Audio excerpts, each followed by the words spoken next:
Hello, Moon to Moon. Welcome to the first of the astrological teachings. I'm inviting you to come, sit with me, cozy up.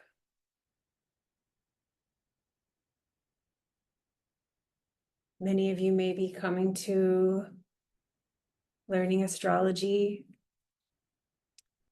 at the beginning stages. Maybe even this course is for you, your initiation into learning astrology. Many of you may be astrology lovers for years, fascinated, guided by the language in a very intimate way. Maybe you even receive money in exchange for your gifts, for speaking astrology, reading astrology, forecasting astrology. Inviting you to come as you are.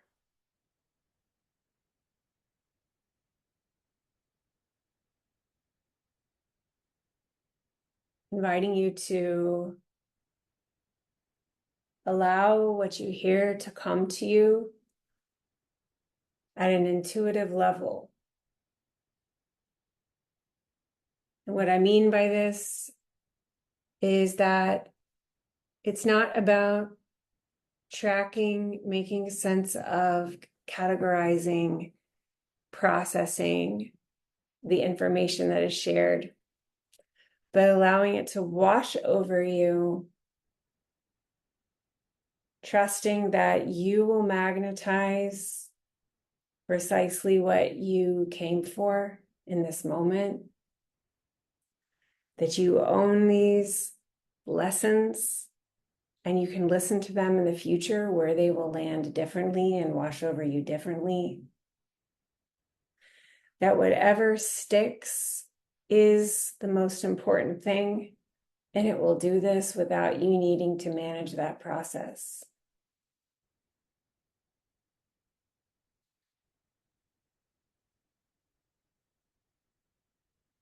It is always my great pleasure to go back to fundamentals and speak them, hear them, relate to them emergently, letting them move through me in present time in ways that will be most loving and expansive for me and for all sentient beings with whom I engage.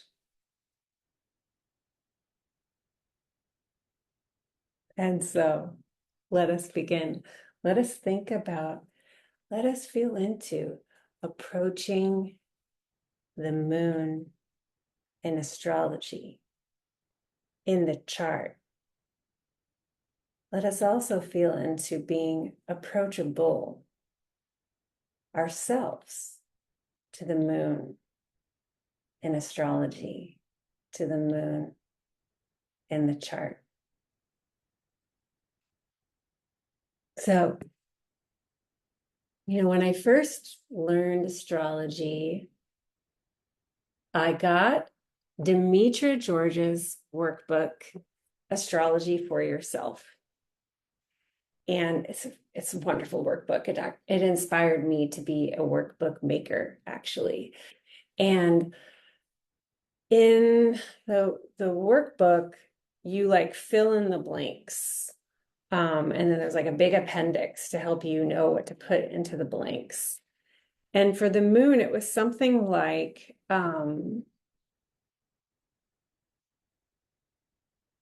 order to fulfill my emotional needs for safety and security, I may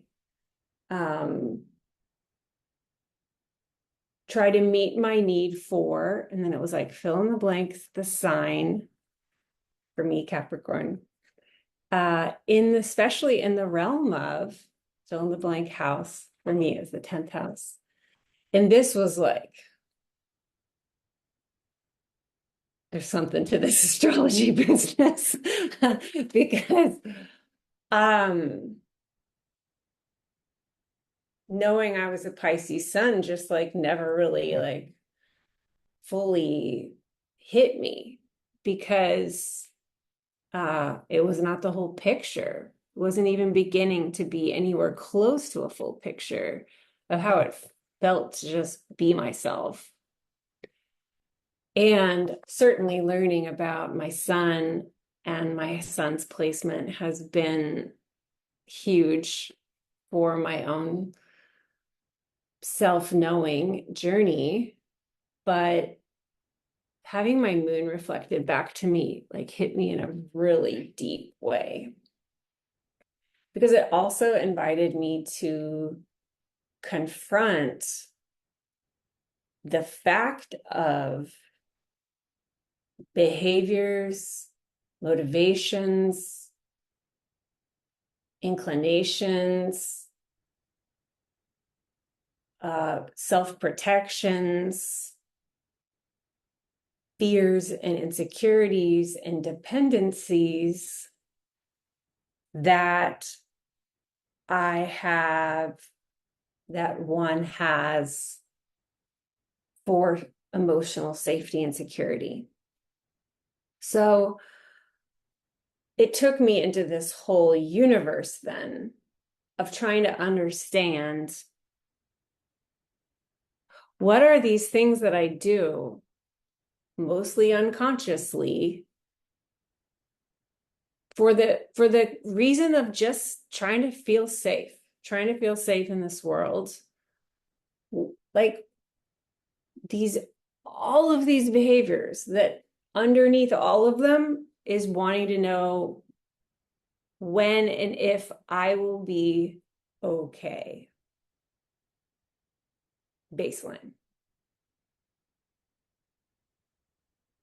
And in that learning journey, I just discovered so much. And that's why to this day, I teach an entire field of teachings around the moon because it's, to me, getting into the moon is like getting into a whole lot of things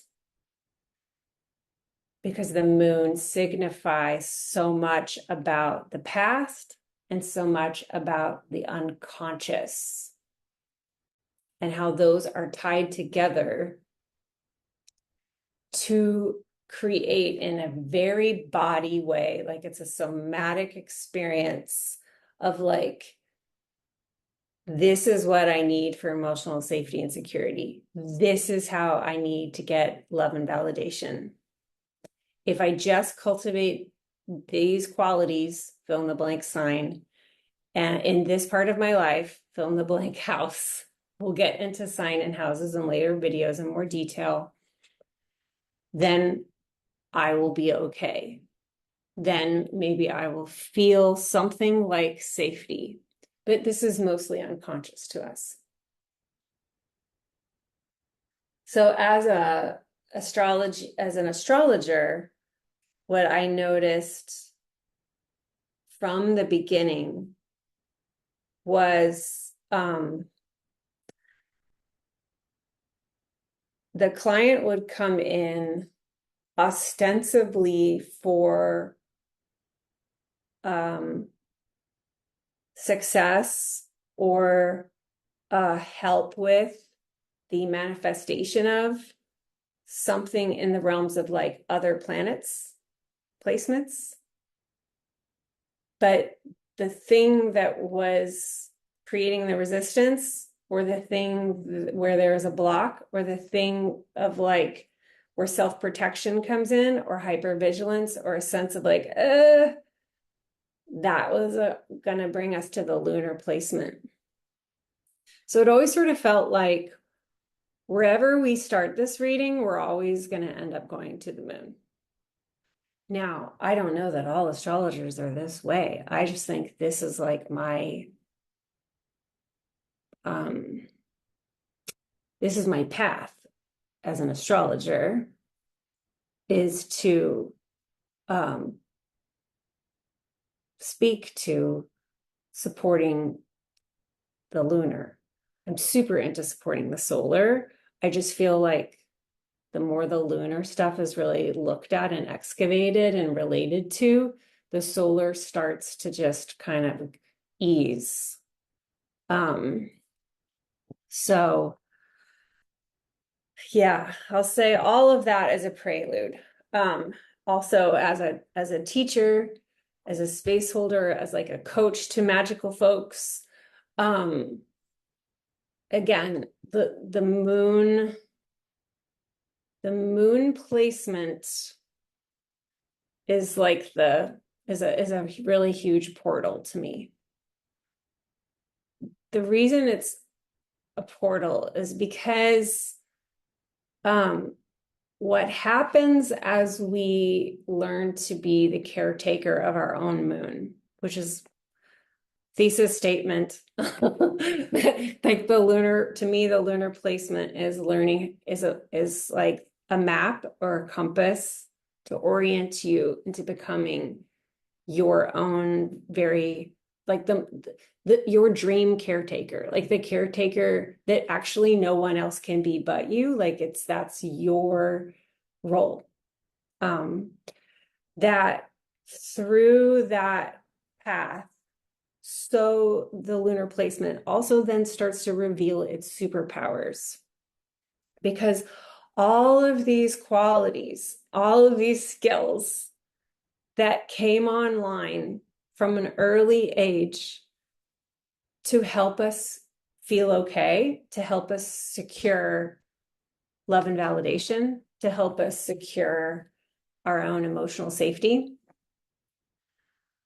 Those qualities are very real. They're amazing. Like they're so powerful. What we from a young age were just like we just developed them to make sure that like we could be here, if I could just then I'll feel okay, but once you remove then I'll feel okay, because you're like, of course I'm okay. I'm here with myself, which is a practice. It's not a destination getting to this place. As like that, then I'll be okay condition. That's a condition, like when we have these contingencies for safety, we're putting conditions on us being okay from the outer world, right? But as we start to create safety from inside of us, so that safety is just like going with us wherever we go, in all interactions and in all relationships and in all experiences, with good news and bad news and every turn of the wheel of fortune, it's with us because we are with us. When your moon's always with you, i.e., you're always with yourself, then all of those capacities that were cultivated through that we can see through the placement in the chart then become these like wow abilities. Like that is where you are present with these gifts to nourish the world, to give to the world from, to give to your ecosystem, to give to your home, to give, of course, to yourself. And like it can feel like at the beginning like a painful path to get into your moon placement, but it is through talking to the moon, talking to the wound in many ways. We'll talk about all these things over our time together. We can then reveal the deep presence, this deep basin of inner strength to nourish ourselves and others. So, and it's just like a really unfuckwithable place once we start to tap into it that way, because it comes from a deep intuitive knowing for how to care for others and to care for the world. So from an unshaming perspective, which I'm, super into, to me, what that looks like is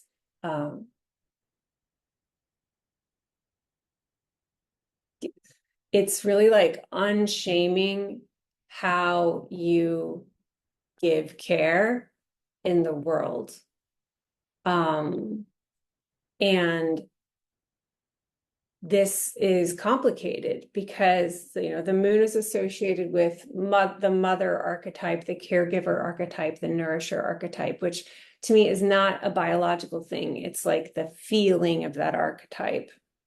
However, in a biological way, in a like gender biology way, culture does have um, uh, rules and shame language around what caregiving is supposed to look like.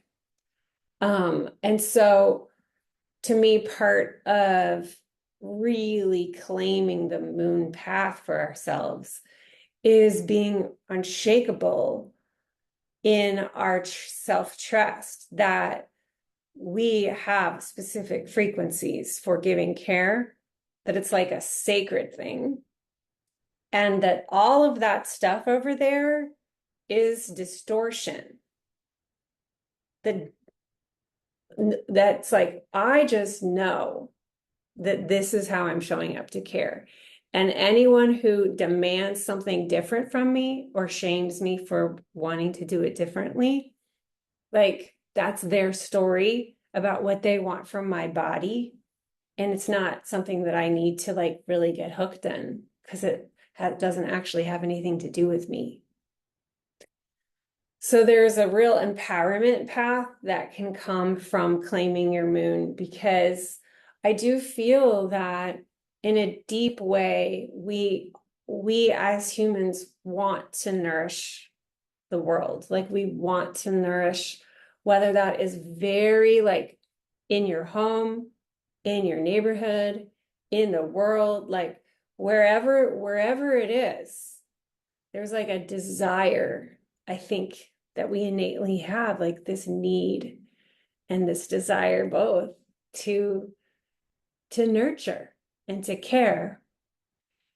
And so as that as the as we unshame our particular way with that, we're able to just be more self-trusting and more clear in our knowing about what is for us and what is not for us, as far as what that looks like to the outside world. Because it's usually, whatever the outside world is going to think about us that has us, really concerned about, am I okay? Am I safe? Am I secure? Am I loved? Am I validated?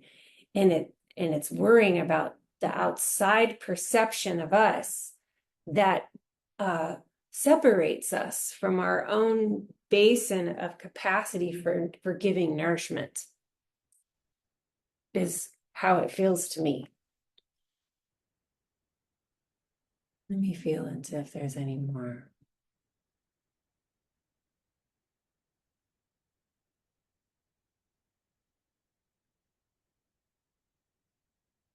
Yeah, so if you think about the basics of unshaming, which I'll be repeating and repeating and repeating: lack of self-trust, compulsion to fix self, and feeling like you don't have permission to set boundaries to care for yourself and protect yourself. Like, I could really just do that kind of energy. So to me, like, there is a lot of unshaming at a lunar level because, first of all, the moon is a deep site for self-trust. Like, it in many ways can be the fountain from which self-trust comes from. It's like it's the source of self-trust, in the sense that intuition is self-trust and self-trust is intuition. And the unshaming path brings us more access to that. And then compulsion to fix self, like that the need that's like, I have to heal, I have to be better at this, I have to get this done perfectly, I have to, that's coming from our moon. That aspect of unshaming will help quiet that sense of hypervigilance around like, if I could just fix myself, that eases as the unshaming practices bring you to more of like, fuck that shit. That's not, no, I'm not fixing myself. Like, that's unkind. That's not caring to myself to talk like that, think like that, act like that, you know? Always a practice. And then permission. For me, all moon placements, you look at any of them and you'd be like, this is probably where it's scary to have boundaries. That's probably these types of boundaries are probably really, really difficult for you to believe that you could do that. Like every lunar placement will show where trust is ceded to the external, where there's a compulsion to fix self, and where like what kinds of boundaries are probably really hard for this person, because it feels like you're not allowed to have them, because if you were to put boundaries up, you might like block yourself from getting loved and validated. And we're always going to unconsciously let that be the motivating thing. And like anything that we're doing, like that is always going to be the most important thing for us.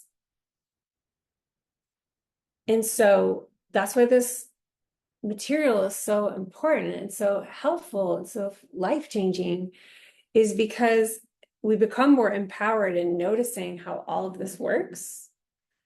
And we can reorient back to ourselves so that we're not unconsciously acting in ways in the world to secure safety and validation, rather than doing them from creativity, for pleasure, for joy, for abundance, for relating, for aliveness. And then those parts of us can be of service to those activities and bring nourishment to the space of those activities, which is what feels like kind of the direction, that's the horizon, like we're moving towards. I feel completion arriving. Yeah. So sneak peek, the moon in the chart has a lot to say. And I'm excited to keep exploring that with you.